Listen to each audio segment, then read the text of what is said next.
So say you have a function that looks something like this. P of t, so P is the function and t is the independent variable, is equal to 4t squared minus 8t plus 3. And I want you to evaluate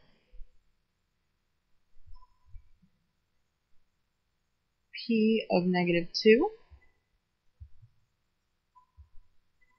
P of 1/2, and P of minus a. So let's start with part A. So for P of minus 2, remember the t inside the function is the independent variable, which you see inside the function. So P of minus 2 means the function evaluated when t is equal to minus 2, right?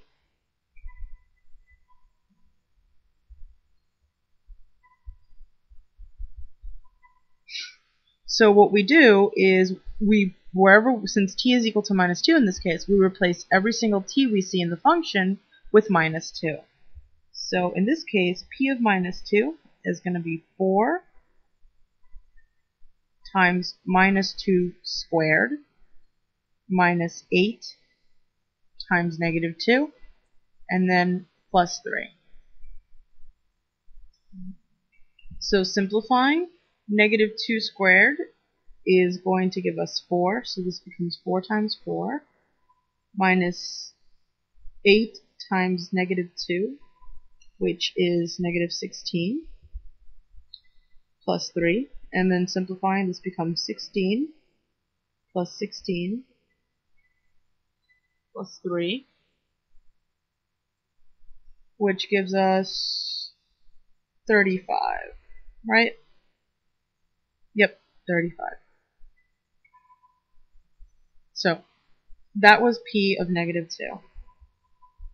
P of negative 2 is equal to 35. So we've done A.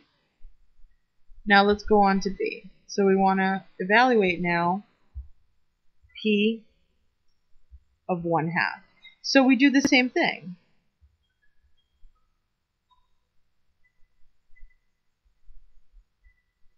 P of 1/2 is P of t when t is equal to 1/2.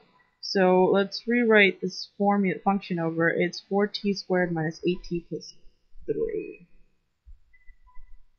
4t squared minus 8t plus 3, and since t is equal to half, we can just substitute. So P of 1/2 is 4 times a half squared minus 8 times a half plus 3.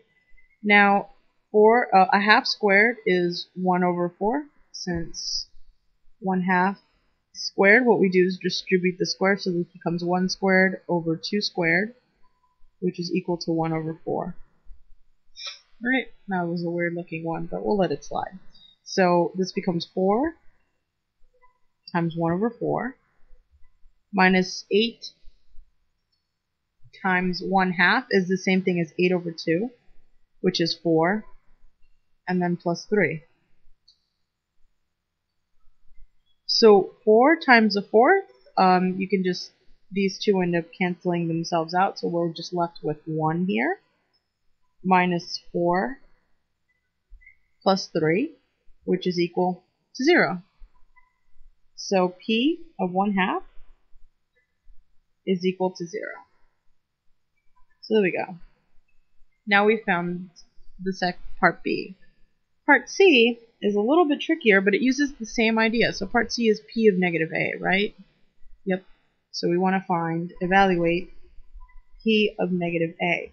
And it's the same idea. So it's still P of t, but now we're evaluating when t is equal to negative A. So our formula is up here. So we just basically replace all the t's we see with negative a. So P of negative a is 4 times negative a squared minus 8 times negative a plus 3. And since a isn't a number, right, it's just another variable or a constant, we can't evaluate it. We can't assume that it's any particular number. So our answer will be in terms of a. But simplifying, negative a squared is negative a times negative a, which is going to just be a times a. So it's going to be positive a squared. So we get 4a squared here, minus 8 times negative a is going to be negative 8a. You just put them together, right? And then plus 3. So finally, we get 4a squared plus 8a plus 3. So we can rewrite our answer as p of negative a is 4a squared plus 8a plus 3.